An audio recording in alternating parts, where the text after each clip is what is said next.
This week, Steven Spielberg plays a video game that's literally winner take all. And Joseph Stalin gets the ending he deserves. I'm Bill Newcott, film critic for the Saturday Evening Post. All that and more on this week's podcast, Movies for the Rest of Us. People come to the Oasis for all the things they can do, but they stay because of all the things they can be. You know, I'm not the only one who thinks Steven Spielberg's just been a little too serious lately.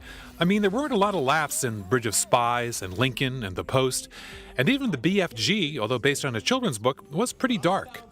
So it's great to report that his new film, Ready Player One, is first and foremost a lot of fun. It's also spectacular to look at. I found love. And now, people have lost their lives. No. I'm not even going to try to summarize the plot here. Let's just say it's about a poor orphan teenager, played by Ty Sheridan, who lives in a dystopian future. And by the way, in the movies, is there any other kind?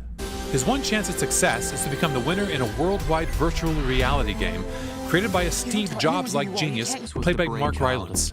Hello. If you're watching this, I'm dead. I created a hidden object, an Easter egg.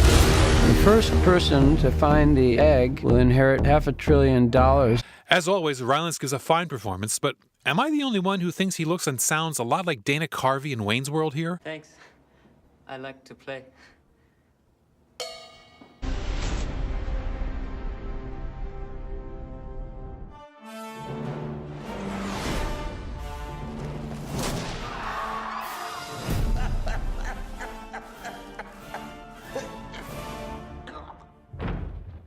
Here's one of my favorite movies of the year so far. The Death of Stalin comes from director Armando Iannucci, who's also responsible for TV's scathing political satire, Veep. Iannucci is a guy with a keen ear for the hypocrisies and excesses of politics, and those qualities were never more in evidence than Joseph Stalin's Kremlin. All those in favor? Carried unanimously. Iannucci pulls off a very neat trick in The Death of Stalin. The events he presents are staggeringly horrendous. Government-sanctioned assassinations, mass murder, political repression. And they're all historically true. Start putting together a plan. How can you run and plot at the same time? But he hands the narrative over to an absolutely brilliant cast of comic actors, including Jeffrey Tambor, Monty Python's Michael Palin, and as Nikita Khrushchev, Steve Buscemi.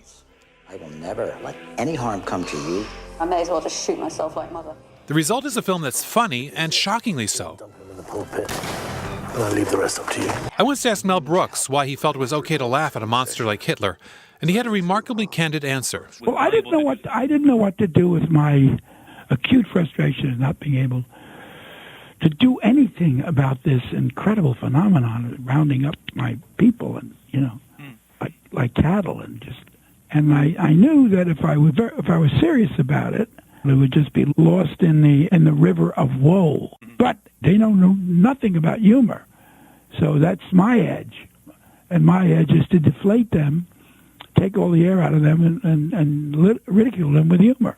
That's the dynamic in play in Armando Iannucci's The Death of Stalin.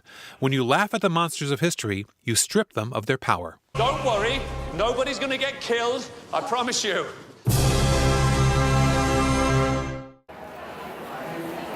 What if there were an American Idol for visual artists like painters and sculptors? You guys can come in and look at this closer. I'm the artist that did this big wall drawing. It's charcoal fingerprints directly on the wall. That's the idea behind More Art Upstairs, a delightful and inspiring documentary from Jody Hassett Sanchez. She spent 3 weeks in Grand Rapids, Michigan, where the entire town turns out to judge works of art, then votes on who will win $500,000 in prize money. It's the largest cash prize in the art world. Some of the nation's most influential artists converge on Grand Rapids, including New York mural artist Judith Braun. I have no idea what's going to happen because I can already picture that I've lost to the rock guy, Michigan Rocks. I do think I deserve it, and I want them to vote for me, and I want to win now. More Art Upstairs is now available on iTunes. It's a very busy week in the home entertainment department. Here are my home video quick hits.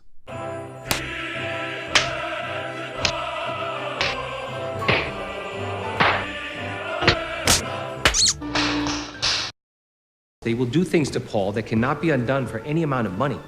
We have to pay. This simply isn't possible. My financial position has changed. Really? Christopher Plummer stepped in at the last minute to replace Kevin Spacey as John Paul Getty in All the Money in the World, and he got an Oscar nomination for his trouble. And he's the best thing in Ridley Scott's drama about the kidnapping of Getty's grandson, J.P. Getty III. I have no money to spare. What would it take? I mean, what would it take for you to feel secure? More.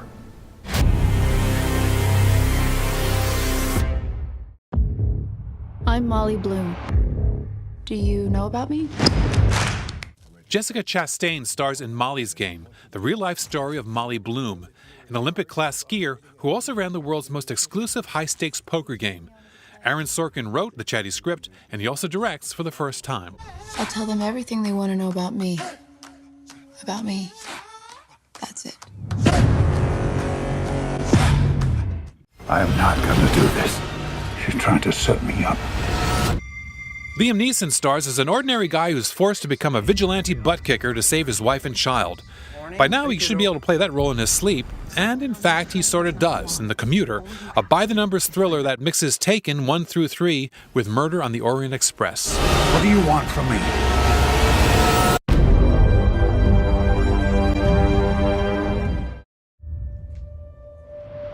Do you have the papers? Not yet.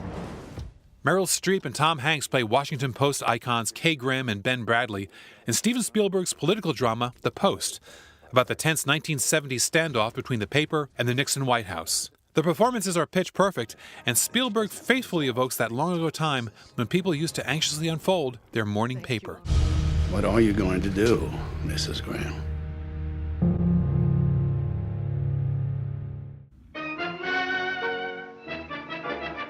Now here's something you don't see every day. That's big band legend Paul Whiteman emerging from an emerald piano, conducting Rhapsody in Blue in the 1930 Universal spectacular, The King of Jazz. The movies had been talking for just 2 years, and Technicolor was in its infancy, but Universal employed both for an extravaganza unlike anything audiences had seen before. After 88 years, Universal has painstakingly restored The King of Jazz, and now the Criterion Collection is releasing it on Blu-ray. If you love movie musicals, this is a must-have addition to your collection. Well, that's our podcast. For more on the movies, go to SaturdayEveningPost.com/movies. And for all my reviews, interviews, and videos, come to my site, moviesfortherestofus.com. For the Saturday Evening Post, I'm Bill Newcott.